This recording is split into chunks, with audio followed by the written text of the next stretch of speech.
bagaimana caranya menjadi pribadi yang periang dan humoris. Gini, saya memang dulu dilahirkan periang, gitu. Kecil itu saya selalu ketawa, teman-teman saya bilang saya itu cengengesan, gitu kan. Saya itu jahil, suka ganggu orang, menyembunyikan sendalnya orang, di kelas itu jepret pakai karet gelang telinganya orang, itu atau lempar terus, wow belajar gitu. Saya dilahirkan seperti itu. Meskipun kemudian itu sempat hilang karena kecewa dengan kemiskinan. Kok anak orang lain kaya gitu, kok enak mereka punya, sedangkan saya tidak. Buku kadang-kadang saya setip, yang saya sudah tulis dengan pensil itu saya setip supaya bisa pakai lagi. Teman-teman saya itu bukunya bagus-bagus, setipnya wangi, sedangkan setip saya itu ya yang jelek, yang murahan, hilang gitu. Tapi kemudian saya menemukan kegembiraan dalam pergaulan yang tidak lagi mempertimbangkan uang gitu. Jadi saya tampil periang itu bukan memang murni periang. Hidup saya itu naik turun antara riang, minder, riang, sedih, riang, merasa miskin, terus begitu. Hanya di luar yang saya jaga itu perasaan riang. Saya kelihatannya periang, tapi di dalam itu sedih, galau, minder, takut tentang masa depan. Itu saya jaga. Percaya atau tidak, saya itu tampil pura-pura itu sampai umur 35-an. Tampil ceria itu 35. Di dalamnya itu saya itu sedih, galau, kecewa, gitu. Ada masa di mana saya lupa, saya lulus SMA di Amerika, wah itu lupa, happy, lingkungannya agresif gitu. Pulang ke Indonesia, aduh, itu lihat kehidupan segala sesuatu kotor, berdebu, kereta api terlambat, pesawat nggak ada jaminan, kan begitu. Kecewa gitu, lihat negara berimpian tinggi, sekolah di luar negeri, di Jepang, agresif lagi, lupa, balik, kecewa lagi, gitu terus sampai umur 35. Tapi menjelang umur 20-an ke atas, kekecewaan saya tentang diri saya sendiri. Sudah bukan lagi tentang yang ditempelkan oleh keadaan dari luar, tapi oleh kenapa aku kok selalu salah. Kenapa aku buat keputusan-keputusan salah? Kenapa aku mempercayai? Kenapa kok aku menyombongkan diri? Yang paling mengecewakanku, aku itu menyombongi orang baik, tapi mempercayai orang tidak baik. Itu kegalauan dalam saya. Di luar saya tetap ceria, happy kalau ketemu orang. Apa kabar, man? Life's treating you very well, gitu. Kagak dilatih dalam bahasa-bahasa fluent sekali, lancar sekali dalam bahasa-bahasa yang membangun kebanggaan orang waktu bertemu dengan saya, gitu. Mengesankan stabilitas mental pada diri saya waktu saya ketemu orang, kegagahan begitu. Tapi dalam hati itu cauldron, tempat pencairan logam di situ, panas. Umur 35 saya putuskan untuk tegas, gitu. Buang ini dan betul-betul jadi pribadi yang ceria, gitu. Akhirnya saya menemukan cara untuk jadi ceria, yaitu ikhlas dengan apapun diri. Yang membuat saya mendidih itu kan nggak ikhlas. Udah ikhlas dengan apapun diri, kurangnya lebihnya ikhlas, diterima aja. Tuhan tidak buat kesalahan. Jadi saya tidak mungkin dibuat dengan niat salah atau dengan cara yang salah karena Tuhan Maha Sempurna. Aku ciptaannya, maka aku sempurna. Gitu. Tapi kan dibandingkan orang lain, nanti dulu. Aku ini sempurna bukan karena semua kualitas baikku loh ya. Aku juga sempurna karena cacat-cacatku loh. Seperti gading, kalau tidak ada cacatnya, namanya akrilik plastik. Gading itu sempurna karena semua kualitas keindahan dari Ivory itu ditambah dengan cacat-cacat. Nah, aku ini sempurna juga karena cacat-cacatku. Nah, kalau aku membandingkan cacatku dengan mulianya orang, stres. Kalau aku membandingkan kemuliaanku dengan cacatnya orang, aku sombong. Maka aku sebagai pribadi turun kualitas. Jadi ikhlas terima, lalu tinggal sisa sekarang.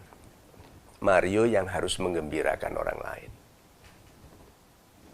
Hidup ini penuh kesedihan. Hidup ini penuh masalah, hidup ini penuh kekecewaan.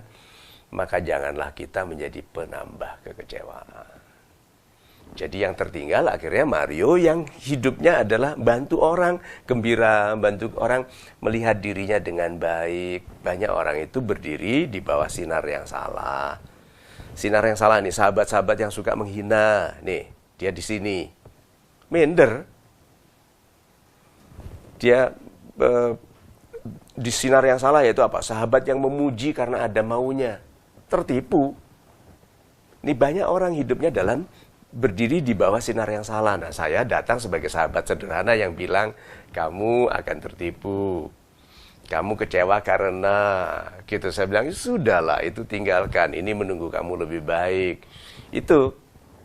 Akhirnya tambah lama, tambah tipis kandungan kegalauan pribadi saya.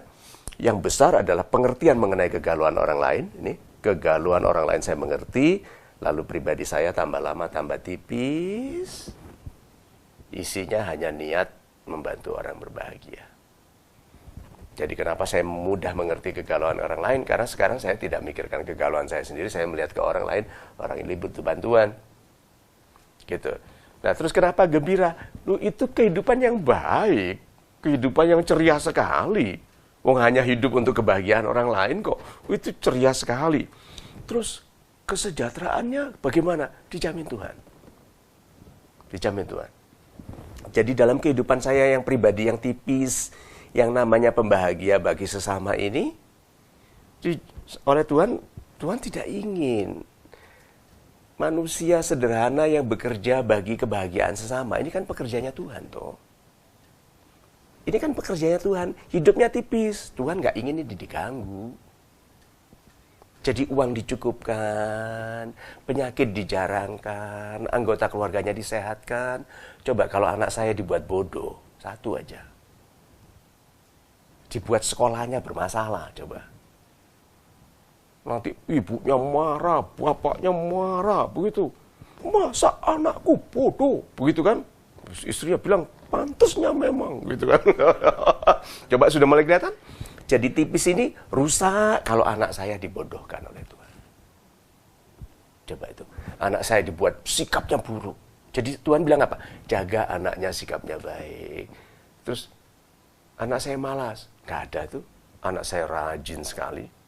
Nggak pernah kita suruh belajar. Dan mereka kalau tidak nomor satu di bidangnya, nomor satu di seluruh sekolah. Untuk tahun ini, kalau tidak tahun itu yang mereka lakukan. Ditipu. Saya kalau ditipu selalu karena saya sudah berniat baik. Bukan karena saya mau ikut itu. Skema-skema menggandakan uang, emas. Enggak, hasil bumi, enggak. Karena saya berniat baik ditipu, lucu. Itu ketawa kita kalau kita membantu berniat baik ditipu. Lucu loh itu. Ketawa, malah ini dibantu nipu. Itu lucu. Tapi kalau kita berdagang niat keuntungan, bisa marah. Nah, kalau kita itu bekerja bagi kebahagiaan sesama, otomatis gembira. Nah, penutupannya apa? Kan perintahnya Tuhan, sampaikanlah berita gembira. Tentang iman, tentang itu tentang Tuhan, tentang hari akhir, tentang surga, tentang pembalasan bagi orang-orang baik. Ini kan berita gembira. Nah, masa penyampai berita gembira nggak gembira? Dia bilang, tapi kan Pak Mario bisa sedih. Iya, tapi Tuhan nggak suka saya sedih. Jadi apa? Dibantu gembira. Diberi teman-teman lucu. Gitu. Dia pasang tongsis di teleponnya. Mau potret, ada telepon masuk. Jadi dia sambil tongsisnya ke sana. Halo, lucu. lalu kita ketawa. Coba. Itu loh. Iya, gitu. Jadi Tuhan itu nggak suka orang-orang baik kepada sesama itu sedih. Jadi diganggu dengan hal-hal yang lucu. Saya diberi sahabat apa? Lucu-lucu. Gampang ketawa. Bisa dibayangkan kalau teman-teman saya itu serius, saya lucu, dia diem semua gitu. Saya yang stres. Gitu. Jadi kalau gitu, yuk jadi orang yang hidup bagi kebahagiaan sesama. Terus nanti kebahagiaanku kapan? Dijamin Tuhan. Itu dijamin Tuhan. Kalau kita hidup untuk kebahagiaan sesama, kita dibahagiakan. So, kalau ada teman yang bertanya apa rahasia Pak Mario selalu ceria, gembira, itu tidak sederhana untuk sampai ke situ, tapi kalau kita ikhlas, kegembiraan kita disederhanakan. Itu.